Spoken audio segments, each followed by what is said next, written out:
옛날에 그 시골에 보면요, 한 20대 이렇게 된 저기 총각들이 자기 또 만만한 사람이 아니라고 늘 다른 사람한테 자랑할 때 어떻게 자랑하냐면, 친구들끼리 딱 만나면, 야, 너 누구 형 알아? 그렇게 하면 그 상대도 저기 잘 모르겠는 사람인 거죠. 그러면 또 얘기합니다. 야, 너는 누구 형 알아? 뭐 이렇게 합니다.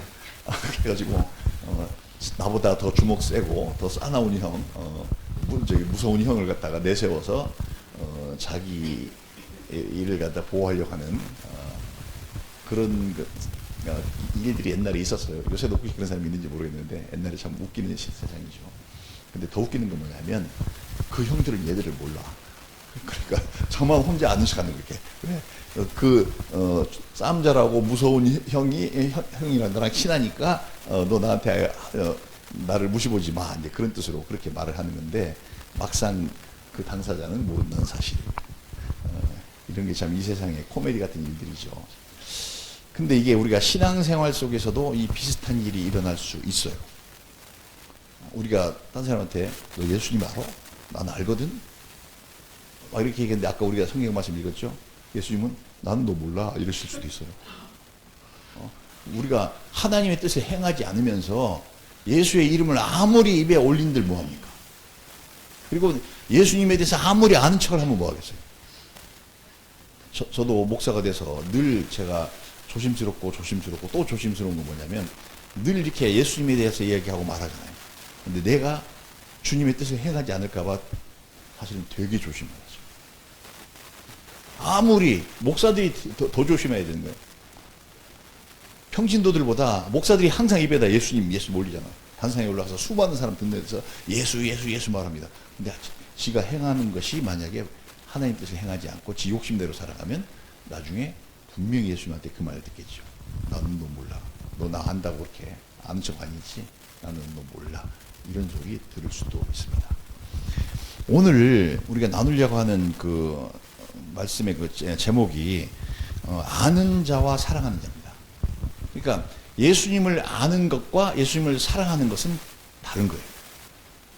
예수님에 대해서 기가 막히게 아는 사람들도 있어요.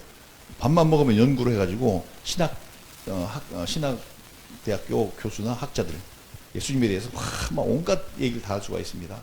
가로에 사로세 요리 보고 저리 보고 해갖고 막 평가를 막 해요. 그렇지만 그 사람이 예수님을 사랑하느냐고 하는 사실은 그건 별개의 문제입니다. 우리가 만약에 우리 사람끼리도 말이죠, A와 B가 서로 사랑하는 사이다, 남녀 관계에서, 그러면 사랑하는 사람은 상대를 사랑하면서 절대 모를 수가 없어요. 그러니까 아는 사람은 사랑하지 않을 수가 있지만은 사랑하는 사람은 모를 수가 없는 거죠. 그러니까 정말로 아는 것은 사랑해야 아는 것이지, 그냥 지식적으로 알아갖고는 그 상대를 안다고 하지 않습니다. 우리가 주님에 대해서도 똑같이 마찬가지입니다. 그래서 우리가 주님을 사랑하느냐 하는 문제, 이것을 오늘 우리가 한번 점검을 해보길 바랍니다. 근데 여러분, 다시 한번 잘 생각해 보면 사랑이라고 하는 거, 그거 학교에서 우리 학교 다닐 때 우리가 배웠던 과목이 없잖아요. 학교에서 사랑을 가르치면 사람이 사랑을 잘하는 사람이 될까요? 아닙니다. 사랑은 교육이나 훈련을 통해서 배워지는 게 아니에요. 아무리 훈련시켜도, 아무리 사랑할 수 있는 사람을 만든다고 막 훈련시켜도, 또 사랑이 이렇다 저렇다 하고 교육적으로 아무리 교육을 해도 그 사람이 사랑하지 않습니다. 사랑은 그런 걸로 배워지는 게 아닙니다. 그러면 어떻게 해야 사랑을 배울 수가 있을까? 우리가 사실은 사랑을 배울 때 누구한테 배우냐면 부모님한테 가장 먼저 배워요. 조그만 아기로 태어났을 때 아무것도 할 수 있는 능력이 없을 때 오직 할 수 있는 유일한 능력이라고는 입 쪽쪽 빠는 거, 그래서 젖꼭지 물려주면 젖 빨아먹는 거, 그것밖에 아무것도 할 수 없을 때, 그때부터 부모님의 사랑은 무한히 쏟아져서 들어옵니다. 그냥 모든 것을 다 책임지시고 모든 것을 다 공급하시고 모든 환경까지도 얘가 조금이라도 마음에 상처 입지 않고 크기 위해서 정말 모든 걸 다 쏟아부으죠. 그 받아본 사람이 받아보면서 성장하면서 아 이게 사랑이구나 라고 해서 비로소 그때 느낌적으로 오기 시작합니다. 그렇게 해서 사랑을 우리가 배우기 시작합니다. 근데 사실 그 사랑도 우리가 더 큰 입장에서 멀리서 더 보면은 부모님이 나를 사랑하실 수 있게 만드신 그것도 하나님의 사랑. 하나님께서 내게 사랑을 베푸시기 위해서 부모님을 통해서 사랑을 받을 수 있게끔 만들어주신 그 환경 자체도 하나님의 사랑 때문에 만들어진 환경입니다. 결국에 하나님은 사랑의 근본이십니다. 성경에는 하나님은 사랑이시니라 라고 딱 써있습니다.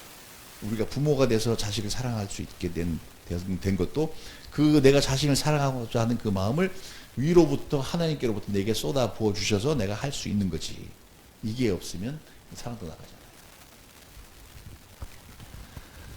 그런데 이제 우리가 다 성인이 됐습니다. 성인이 됐어요. 근데 나는 위로부터의 사랑은 받았는데 근데 아래로부터 사랑하는 것을 나는 제대로 하고 있을까? 어릴 때 부모님이 나를 그렇게 사랑해 주셨어. 근데 나는 부모님을 사랑하고 있을까? 근데 이 세상 모든 사람들이 다 경험해보고 나서 속담을 만들었는데 뭐라고 만들었냐? 사랑은 내리사랑이다. 밑에서 위로 올라가는 사랑이 거의 없어요. 그냥 부모이기 때문에 부모가 연세가 많고 그러셔도 여전히 자식들을 그냥 사랑의 대상인 거죠. 여기서 연세 제일 많으신 분은 우리 장모님이신데 이제 80이 넘으셨지만 지금도 여전히 보면 뭐 집에서 뭘 막 만드시는데 만드신 이유가 뭐예요? 아들, 손자, 아들, 딸 뭐 주려고 사랑에 흘러내려가요. 근데 이게 이제 사랑을 제대로 배운 사람은 제대로 배웠고 하나님의 성령에 감동이 된 사람들은 그 거꾸로 아래서 위로 사랑도 할 수 있게 됩니다. 하나님께서 우리에게 요구하셨잖아요. 예수님께서 너는 마음을 다하고 뜻을 다하고 성품을 다하고 목숨을 다하여 주 너의 하나님을 사랑하라. 이거는 위로부터 내려온 사랑이 아니라 위로부터 내려온 사랑에 대한 반응으로서 너도 사랑하라. 그래서 아래로부터 위로 사랑하는 것이 가능해집니다. 그게 우리가 하나님을 사랑할 수 있는 사람은 먼저 우리가 자기 부모님 사랑하는지 안 사랑하는지 잘 보면 알 수 있어요. 부모님을 사랑해야 됩니다. 왜? 그렇게 많은 사랑을 받았기 때문에 사랑해. 그래서 거기서 더욱 성령의 감동이 되면 하나님 사랑하는 것까지도 할 수가 있는데 그 하나님 사랑이라고 하는 게 대충 야 이번 명절이 됐으니까 말이야 뭐 사과 한 짝 보내 뭐 이런 사랑 말고 정말 마음을 다하고 뜻을 다하고 성품을 다하고 목숨을 다해서 하나님을 사랑해야 비로소 온전한 신자로 거듭나게 됩니다. 이건 뭐냐면 우리가 그런 마음으로 정말 부모님을 진정 사랑해야 진짜 부모와 자식 사이가 완벽해집니다. 부모님의 사랑은 항상 존재하는 거니까. 그런데 이쪽에서의 마주 올라가는 반응도 부모님 사랑 못지않은 사랑이 되어야 이게 완전한 하나의 사랑의 덩어리가 됩니다. 하나님이 우리에게 요구하시는 게 그런 거죠. 그런데 우리가 보편적으로 보면 그 하나님 그렇게 사랑을 해야 된다는 건 교회 다니면서 많이 들어서 알고 있고 성경을 가끔 읽어봐도 성경 속에서도 성경의 이야기 주제가 그거 같아. 그래 하나님 사랑하긴 해야 되는 거 맞아. 근데 내가 정말로 하나님 사랑하고 있을까? 를 생각해보면 이게 차이가 많구나. 우리가 금방 느낄 수가 있죠.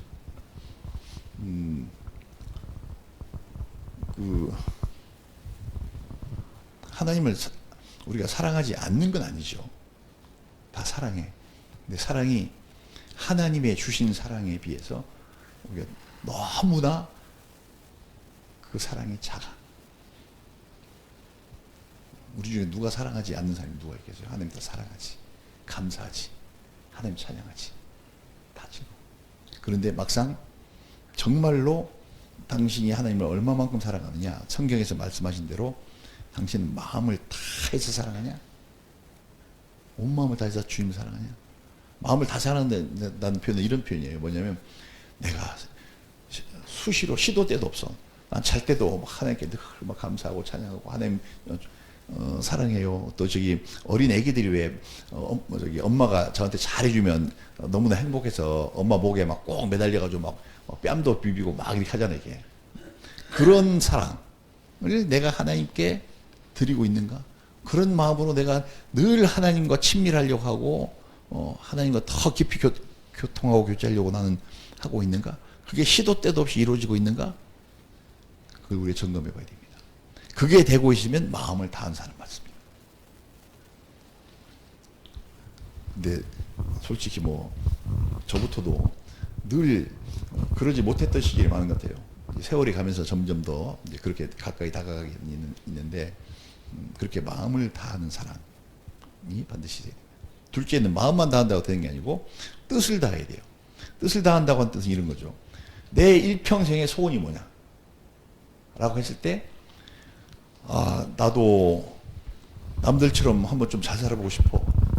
나도 부잣집에 태어나가지고 우리 아버지가 돈 많았으면 나 이렇게 안 살았을 텐데, 뭐 이런 생각을 가지고 사는 사람들이 세상에는 무지 많습니다. 그래가지고, 진짜 네 소원이 뭐야? 하고 얘기하면, 돈 좀 많이 벌어갖고 나도 좀 한번 펑펑 써보고, 그렇게 살고 싶어. 이런 생각을 가진 사람들이 되게 많아요.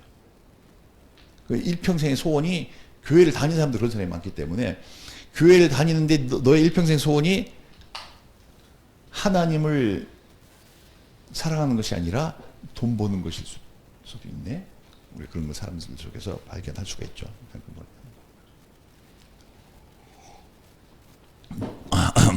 뜻을 다한다는 것은 내 평생의 소원이 내가 하나님을 기쁘시게 해드리는 거야 하는 그것이 뜻을 다해서 하나님이 원하시는 일을 나는 하겠어.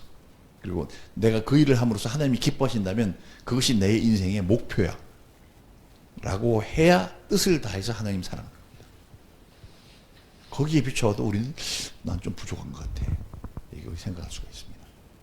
세 번째, 성품을 다해서 사랑하라고 했는데 성품을 다한다는 것은 내가 태어날 때는 이런 성품을 갖고 태어났어. 나의 성향이 그래. 근데 내가 비록 그럴지라도 내가 하나님 앞에 하나님 사랑하는 문제에서 내가 이것 다 나의 성품도 다 내가 제거하고라도 하나님 사랑할 거야 하는 것이 있어야 됩니다. 사람마다 성품이 좀 다르게 갖고 태어나거든요. 어떤 사람은 성질이 되게 날카롭고 성질 더러운 사람들이 있어요. 그리고 그냥 가만히 놔두면 괜찮은데 누가 와서 살짝만 긁어도 그냥 팍 튀고 막 하는 그런 사람들 있잖아요. 근데 그 사람이 예수님을 믿었어. 근데 내가 예수님을 닮아야 되는데 나는 원래 성향은 그랬는데 내가 예수 믿었으니까 내가 그렇게 나가면 안 되지. 내 성품을 바꾸는 거예요. 그렇게 안 하는 거죠. 또 어떤 사람은 되게 야가 빠진 사람이 있어요. 굉장히 이기적인 사람이 있어요. 매사에 무엇을 하든지 간에 철저하게 자기 이익을 탁 찾고 그걸 탁 캐치하는 그런 사람도 있어요. 근데 그 사람이 예수님을 믿었어. 내가 예수 믿는 사람 이러면 안 되지. 내가 예수님을 닮아야 되는데 그때부터는 내가 탁 내 이익을 챙길 수 있는 일이 있어도 안 챙기는 거지. 양보하고 이해하고. 오히려 거꾸로 내가 예수님처럼 가서 헌신하고 희생하고 봉사해야 돼서 이거 성품을 다하는 거거든요. 자기 뿌리까지 바꾸는 거예요. 이렇게까지 예수님을 사랑해야 성경이 우리에게 가르쳐 주신 하나님 사랑하는 것이 맞습니다. 마지막으로 인간이 가진 가장 소중한 게 뭐겠어요? 그 목숨이죠. 산다고 하는 거. 근데 그것마저도 살려고 하는 것은 우리가 가진 모든 인간이 가진 본능이잖아요. 본능. 내가 뭐 그렇게 하지 말아야 되겠어 해도 죽고 살 일이 탁 마주치면은 그냥 그 살려고 하는 그 본능이 자동적으로 그냥 콱 발동이 됩니다. 그만큼 목숨은 중요한 거죠. 우리가 존재하는 그 이유니까. 근데 그것마저도 의지적으로 하나님께서 원하시면 내어놓겠습니다. 제일 먼저 모범을 보이신 분이 우리 주님이시죠. 예수님의 12제자 중에 가룟유다는 목매달아서 자살했고 마띠아가 거기에 들어서 12제자가 다 치워졌는데 그 12명이 한 명도 빠짐없이 전부 다 순교했어요. 예수님의 제자의 제자들도 거의 다 순교했어요. 사실 오늘 이 멀고 먼 그 이스라엘로부터 여기 얼마나 먼 땅이에요. 지구 반대편에 있는데 여기까지 복음이 전해져서 올 그 과정 속에서 수많은 사람들이 목숨을 내어놓고 피를 흘려서 그래서 복음이 전달되고 우리에게까지 온 겁니다. 또 아직도 복음이 전달 안 된 곳이 많아요. 그건 지형적으로만 그런 것이 아니라 어떤 계층에는 복음이 아직 전달이 안 된 그런 데도 얼마나 있어요. 그런데 하려고 하면 목숨 내어나가야 됩니다. 우리 한국은 뭐 너무 뚜렷하게 잘 보이죠. 저 휴전선 딱 저 너머에 정말 그 공산 독재 국가를 하고 있는 그 사회에서 가서 물론 거기도 교회도 있어요. 이렇게 겉으로는 있는 척하는데 속으로 하면 이 종교 분자 진심으로 믿으면 그렇게 해갖고 그거는 처형감입니다. 거기도 복음을 전하려고 하면 목숨 내어놔야 되죠. 누군가 피를 흘려요. 그런 데가 이 세상에 되게 많아요. 아직도 나로부터 나한테까지 복음이 전해올 때 수많은 사람이 피를 흘렸는데 이제 또 내가 또 다른 데 복음을 전하려고 할 때 나도 피 흘릴 각오를 해야 되겠구나 하는 것이 그게 현실입니다. 그런 경우를 만나게 되면 하나님 저는 그것도 하겠습니다. 제 목숨이라도 바치겠습니다. 여기까지 가야 마음을 다하고 뜻을 다하고 성품을 다하고 목숨을 다해서 주 너희 하나님을 사랑하라. 그렇게 하면 위로부터 받은 사랑에 대해서 아래로부터 그 갚음이 다 됩니다. 정말 온전한 사랑의 나라가 이루어진 거죠. 이게. 이제 그러한 예로 예수님께서 아까 읽었던 누가복음에 있는 이야기, 어느 날 예수님께서 십자가에 못 박히러 이제 일주일 후면 예루살렘에 올라가서 십자가에 못 박히실 때예요. 근데 예루살렘이 이렇게 산 언덕 위에 있거든요. 근데 언덕이 있으니까 그 반대편 언덕도 있을 거라는 게 있어요. 그 가운데 골짜기는 기드론 골짜기라고 하는데 여기에 베단이라고 하는 마을이 있습니다. 여기서 이제 이 예루살렘으로 들어가려고 하기 전에 요 집에서 여기서 하루 그 나사로라고 하는 문둥병 걸렸다가 나은 어떤 사람이 있는데 그 사람들이 삼남매예요. 부모님 안 계시고. 근데 예수님을 극진히 잘 따랐어. 그 집에 가서 머물렀습니다. 나사로의 집에서. 근데 그 집에 제일 큰 오빠가 있고 나사로가 있고 그 밑에 마르다라고 하는 여동생이 있고 막내 마리아라고 하는 여동생이 있습니다. 근데 그 마리아가 이 옥합을 깨트린 여자예요. 근데 여기서 셋이 살고 있는데 어릴 적부터 부모 없이 그렇게 셋이 컸으니까 그 인생살이가 얼마나 힘들고 어려웠겠어요. 근데 예수님께서 이 집에 묵는데 그 동네에 그러니까 요새로 치면은 이장이죠. 이장인 시몬이라고 하는 사람이 있는데 그 사람도 문둥병 걸려 나은 사람이에요. 그 사람이 자기가 이제 세력이 있으니까 우리 동네 오셨는데 대접을 해드려야죠. 그래서 자기 집에 초청을 했습니다. 저녁 식사 대접을 하는데 사람들이 많이 왔어요. 예수님은 항상 제자들이 많으니까 제자들도 다 따라왔을 거예요. 그래서 왔는데 그 당시 사람들은 로마 풍습에 따라 가지고 음식을 차려놓으면 이렇게 테이블에 놓고 접시에 갖다 먹는 게 아니라 침대가 딱 있는데 침대에 삐딱하게 누워가지고 이렇게 음식을 이렇게 갖다 주면 먹고 하는 이게 최고급 문화였습니다.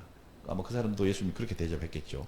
그래서 가운데 음식이 좀 있고 하인들이 음식을 날라주는 걸 삐딱하게 누워서 이렇게 다 이렇게 받아 먹고 있었는데 어떤 여자가 그 예수님의 많은 군중 제자들 사이를 헤집고 나타났어. 나타나더니 그 예수님 발치에 서서 삐딱하게 누워 있으니까 발치에 서서 거기서 막 하염없이 눈물을 쏟는 거예요. 근데 사람들 왜 그런지 몰랐겠죠. 근데 눈물이 너무 흘러가지고 그 눈물로 눈물이 예수님 발에 떨어졌어. 그 여자가 그걸 알고 깜짝 놀래가지고 자기 머리채를 묶었던 걸 풀고 긴 머리칼로 예수님의 발을 닦았어. 근데 이 사람이 한 행동이 요새 보면 굉장히 이상하죠. 손수건 꺼내서 닦지. 그 당시에는 손수건 갖고 다니는 천이 굉장히 귀하던 시절이라 손수건 가지고 다니는 사람이 없었습니다. 옷으로라도 닦지. 이 여자가 옷을 안 닦은 이유는 이분이 얼마나 위대하시고 얼마나 소중한 분인지를 다른 사람은 안 믿는데 이 사람은 믿었어. 예수님이 항상 말씀하니까 나를 본 자는 아버지를 보았지 않느냐. 다시 말해서 하나님, 나를 본 자는 하나님을 봤다라고 말씀하시고 정말 기적을 일으키시고 천국 복음을 전하시고 정말 거룩한 마음을 다 사람들에게 심어주시고 하는 걸 보고 이 여자는 믿었어. 너희가 나를 믿으면 구원을 받을 것이다. 그리고 예수님께서 많은 사람들에게 끊임없이 계속 인자가 이 세상 사람들의 죄를 위해서 십자가에 못 박혀 죽을 것이다. 그리고 사흘 만에 살아날 것이다. 그 얘기를 제자들도 다 들었는데 듣고 한 귀에 듣고 한 귀로 흘려나가는 거지. 근데 이 여자는 가슴에 꽉 담아두고 있어. 아, 이제 죽으러 가신다. 근데 다른 사람들은 구원 못 받아도 나는 구원 받아야 돼. 왜? 내가 너무나 큰 죄인이야. 살아오면서. 동네 사람들이 다 손가락질해. 다 욕하고. 그렇게 살았어. 이 마리아가 나중에 보면 그 향유 옥합을 갖고 와서 깨뜨렸는데 거기 성경 뭐 역군들을 맞춰서 읽어보면 그 속에 들은 게 나드 향이라고 하는 향이 들어있었어요. 그 나드 향이라고 하는 것은 인도에서 생산되는 그 나드라고 하는 식물의 뿌리를 말려서 거기서 짜서 나온 기름이니까 값이 얼마나 비싸냐면 조그마한 병 하나에 그 당시 그 당시 돈으로 300데나리온. 그러니까 우리 요새 한 3천만 원 정도 하는. 근데 그 가난하게 사는 사람이 어떻게 그걸 모았지? 근데 그 문둥이 시몬이 그 여자가 눈물로 발을 적시고 예수님 발을 적시고 머리카락을 풀어서 막 발을 닦는 그 모습을 보고 야, 저 사람 나 지금까지 예수님 두고 하는 얘기 선지자인 줄 알았더니 선지자가 아닌 모양이네. 속으로 이렇게 생각했어요. 왜냐하면 선지자라면 적어도 자기 발을 만지는 여자가 누군지 정도는 알아야 될 거 아니냐. 너무나 큰 죄인으로 온 동네 사람들이 다 이렇게. 아마도 짐작하기는 몸 파는 여자였을 가능성이 커요. 그랬고 거기서 버는 돈으로 이스라엘 사람들은 이 향유를 담은 옥합을 여자들은 꼭 하나씩 있어야 돼. 그것이 싸든 비싸든 일평생 시집가기 전에 그 하나 꼭 마련해서 준비하고 있어야 돼. 그 향유를 언제 써먹느냐? 일평생 2번 써먹는 거예요. 하나는 결혼할 때 자기 신랑의 이마에다가 향수 콕 찍어갖고 이렇게 발라주는 거예요. 그거는 뭐냐면 당신은 나의 내가 영원히 사랑할 나의 남편입니다라고 하는 그 징표로 그걸 찍어서 이렇게 이마에 발라줘요. 바르면 향기가 계속 나겠죠, 이게. 그리고 나머지는 딱 봉해 놨다가 언제 쓰느냐. 그 남편이 죽으면 그 시체가 썩을 때 냄새가 나니까 시체에다가 전신에 다 발라줘요. 그만큼 만날 때도 당신은 나의 향기고 나는 당신을 영원히 그렇게 섬깁니다 하는 그 표시로 그 향을 이렇게 준비하는 거예요, 다. 근데 그건 싼 것도 있고 비싼 것도 있는데 이 사람은 나드 향을 준비해서. 근데 그렇게 하는 걸 보고 그 옆에 예수님 제자들이 싹 보고 있다가 문둥이 시몬만 보게 다 보고 있다가 그 특히 예수님을 갖다가 30데나리온에 팔아먹은 그 가룟 유다가 속으로 딱 생각. 어이구 저 비싼 걸 저걸 이 여자가 그 향유 옥합을 깨뜨려 갖고 예수님 발에 바르고 싹 머리 발랐어. 예수님 다 알고 계시는데 가만히 있었어. 그러니까 제자들 중에 막 수근수근 하는 거예요. 저 비싼 걸 팔아가지고 가난한 사람들한테 나 구제를 해야지. 3천만 원이면 지금 뭐 밥 못 먹고 사는 사람들이 얼마나 많은데 그 사람들 해야지. 그 발에다 바르냐고. 또 예수님도 어떻게 말도 안 하고 가만히 계셔. 막 이렇게 궁시렁궁시렁해서. 예수님께서 다 그들의 속마음을 아시고 불러서 얘기합니다. 이 여자가 그렇게 하는 것이 앞으로 복음이 전파되는 모든 세상에 다 전해질 것이다. 그리고 이 여자는 나의 죽음을 준비하고 있는 것이다. 제자들은 그렇게 예수님께서 십자가에 못 박혀 죽고 사흘 만에 살아날 거라고 아무리 말을 해도 안 믿었잖아. 한쪽 귀로 듣고 한쪽 귀로 내보냈잖아. 돼봐야 하는 거지 뭐 어떻게 알아.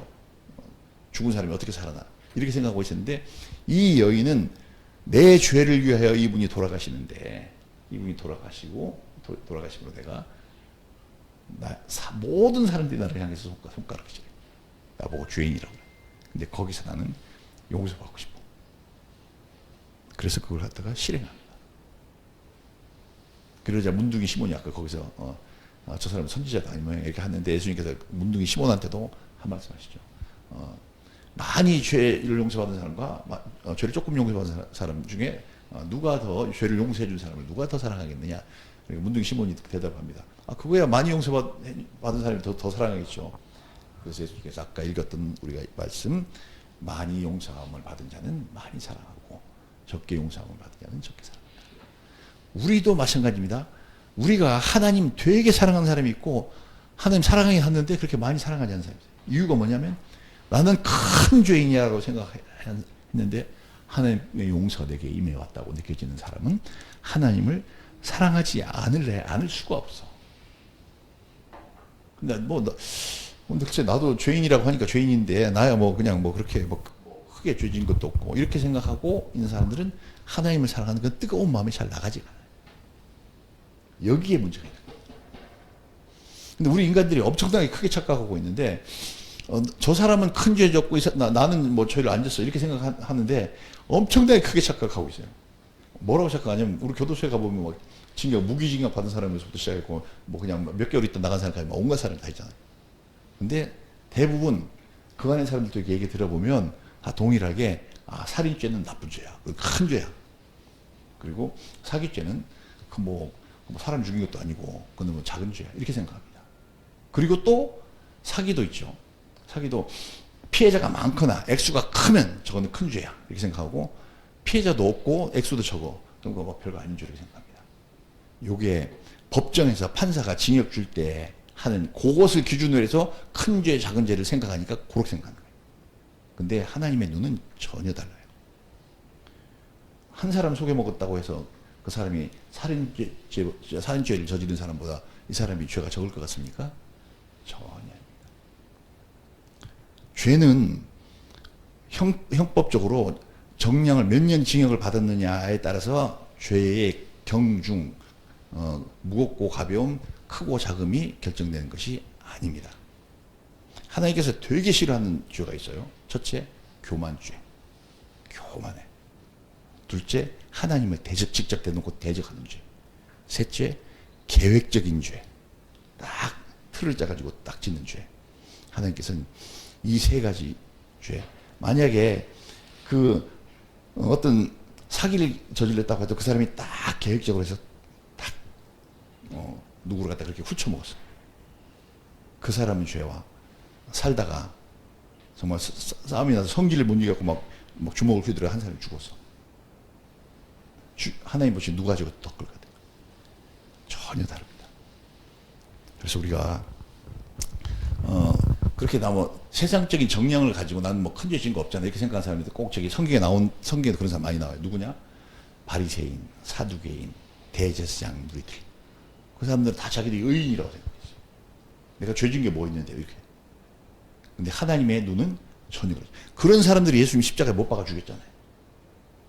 전혀 다릅니다. 우리는 이 시점에서 다시 한번 생각해 봐야죠. 내가 왜 예수님을 사랑하는 게 다른 사람보다 적을까? 자기가 원인은 딱 한 가지입니다. 자기가 큰 죄인이 아니라고 생각해서 그런가. 근데 사실 하나님 눈으로 볼 때는 큰 죄인 아니라고 생각하는 그 교만함, 그게 더 큰 죄. 그래서 우리가 하나님의 기준으로 죄와 죄가 아닌 것을 갖다가 우리가 구분해서 봐야 됩니다. 세상적인 눈으로 형법적인 양을 따라 가지고 그렇게 생각하면 안 됩니다. 그래서 나는 생각을 돌이켜 보니까 나는 큰 죄인이네. 그러면 그 죄 용서 받아야죠. 정말 하나님께 주님 아니고는 누구에게 가서 용서 받겠어요? 판사가 용서한다고 해서 용서가 죄가 없어 사라집니까? 천만의 말씀이죠. 징역 살았다고 그래서 죄값 다 받아서 하나님 앞에서 여전히 남아있어요. 회개치 않으면. 진짜 용서는 하나님이 하셔야 용서가 돼요. 그 하나님 앞에 가서 자기 죄 갖고 가서 한번 내어놓으면 저는 이렇게 계획적이고 야비하고 치사했습니다 하고 그걸 내놓으면 내가 결코 다른 사람보다 죄 작다고 말 못합니다. 나는 이렇게 교만했습니다. 내가 죄 없는 줄 알고 살았습니다. 그것도 하나님 앞에 큰 죄지. 그래서 우리는 이제 생각의 기본을 바꿔서 내가 하나님 앞에 크게 용서가 될 때 큰 죄인이구나. 많은 죄를 저질렀구나. 일평생 살아오면서 보니까 나는 늘 내 발자국에 교만이 가득했었어. 이거 다 하려면 얼마나 많은 죄인인지. 그런 거 용서받은 사람이 하나님을 뜨겁게 사랑해요.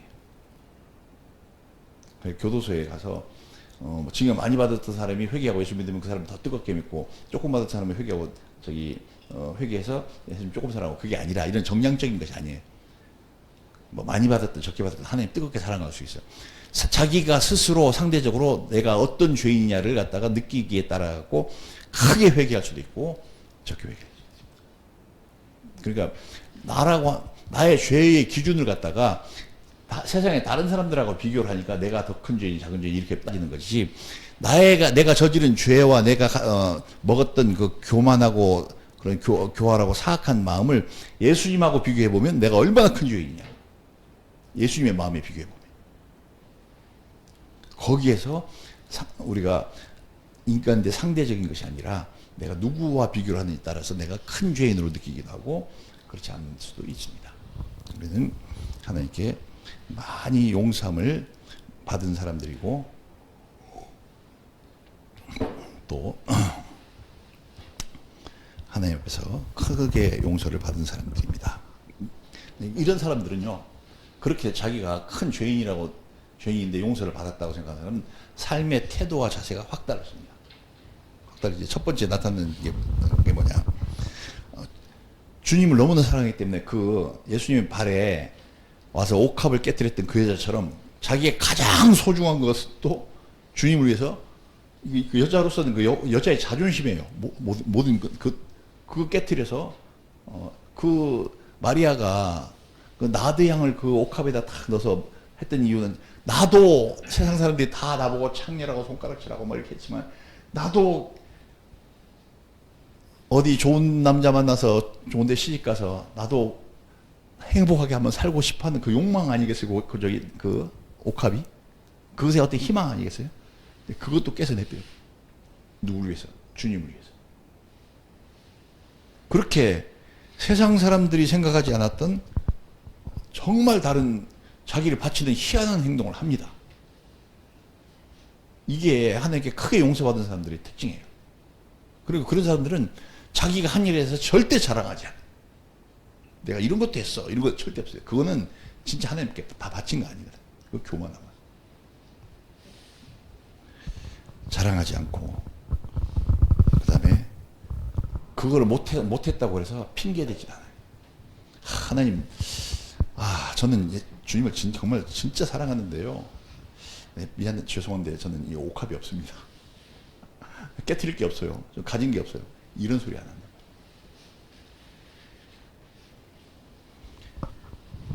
내가 주님을 사랑하지 못하고 주님 사랑을 실천하지 못하는 핑계를 절대 대지 않습니다. 왜냐하면 나는 뭔가 하나님 앞에 드릴 게 있어. 내 마음도 있고, 아까 했죠, 마음을 다하고 내 뜻을 다하고 성품을 하나님 앞에 다 드려서 그거 깨뜨려서 드릴 수 있잖아요. 목숨도 드릴 준비가 돼 있잖아요. 그런 사람은 핑계 대지 않습니다. 기회 주시면 합니다. 이런 사람들이 예수님의 제자들처럼 그렇게 순교해도, 바울처럼 자기 인생이라고 하는 거 다 내버려서도 주님만을 위하여 일평생 사는 그런 일 겁내지 않고 행동으로 옮겨서 합니다. 그래서 만약에 주님이 원하셔서, 저 민족을 위해서, 저 어둠 속에 갇혀 있는 사람들을 위해서 누군가 가서 복음을 전해야 될 텐데, 정말 나를 사랑해서 목숨을 다해서 사랑한다고 하는 그 사랑을 전해야 될 텐데 네가 나를 대신해서 가주겠니? 라고 물어보면 서슴지 않고 갑니다. 그래서 아까 우리가 읽었던 성경 말씀 중에 요한복음에 가룟 유다가 예수님 팔을 확 나갔을 때 예수님께서 영광을 받았다, 그렇게 하잖아요. 나에게 그런 희생의 영광에 희생될 수 있는 기회가 없구나 하면, 그거를 정말로 예수님 사랑하는 사람은 그거를 영광으로 여겨요. 영광. 내가 희생할 수 있는 기회를 주시다니, 하나님이 영광입니다, 이렇게 생각하는 거죠.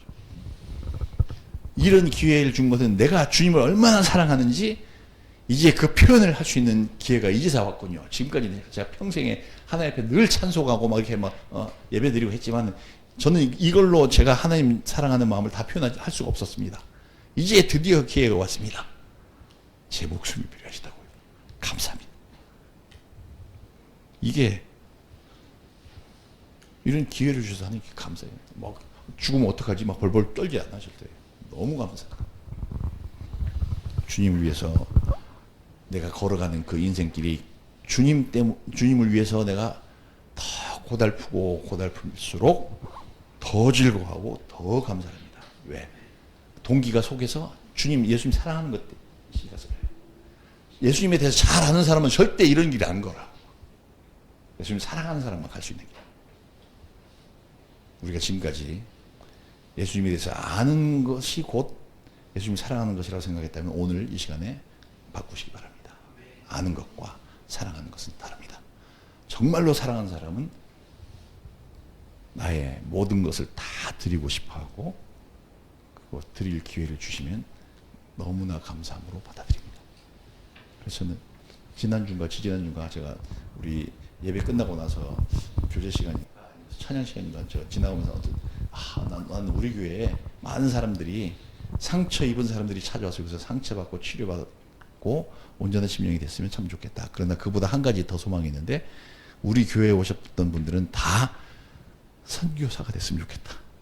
그런 얘기를 한 적이 있어요. 기억나시는 분 아실 텐데 선교사가 꼭 어디 가서 뭐 증서를 줘서가 이게 선교사가 아니라 하나님 보시기에 정말 내가 너를 선택한 이유는 너를 통해서 내가 저 수많은 영혼을 구원하려고 한다.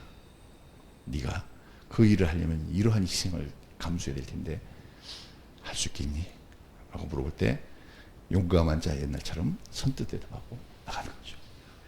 그런 우리 모두가 될 수 있기를 바랍니다. 그래서 우리 딥나세라 선교교회에 있는 사람들은 예수님에 대해서 물론 잘 알아야 되죠. 잘 아는 걸로 그치지 않고 예수님을 사랑하는 모두가 될 수 있기를 예수님 이름으로 축복합니다.